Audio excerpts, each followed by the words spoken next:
we are confronted with a US policy which is radically different from what we had planned on and expected. But the situations are different. In Europe, you know pretty exactly what your strategic challenges are.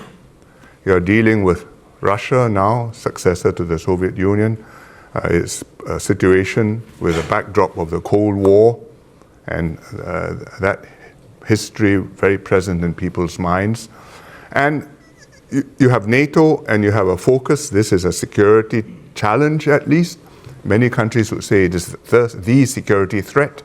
And you know you want to build up, strengthen capabilities and improve your collective defense.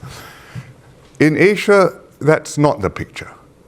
China is a very important player. It has developed, it has grown stronger, it's strengthening its armed forces. That's one of their four modernizations. And it's palpably growing more significant by the day. But most countries in Asia do not see China as the threat. Some, to varying extents, do. Japan, because they have a dispute with China over the Senkaku Islands, but also because of the history of the Second World War, which still hangs over us. Australia, because they are allied to the US, and also they see the Chinese actions in the South China Sea as being inimical to their security interests, and they've said so. Taiwan is a special case, not a country, but it's watching very closely what's happening and concerned about its future.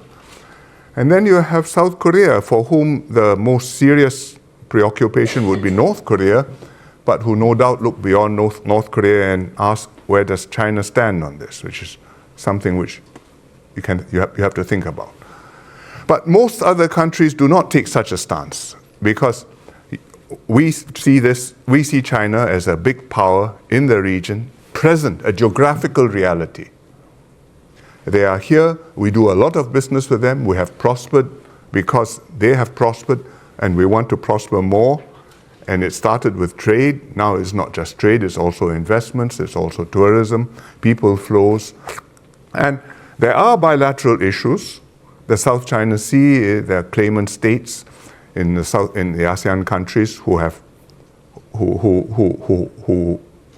come up against China, which is also a claimant state. But even while you have the bilateral issues, you do not frame it as an existential thing.